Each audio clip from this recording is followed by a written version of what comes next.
How to get Peacock on Spectrum.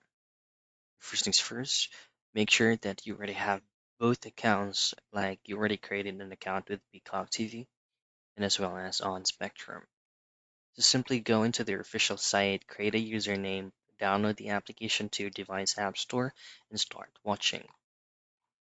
Now, if you're using Spectrum, Spectrum has actually a built-in Google Play Store. And there you could actually download Peacock TV from here.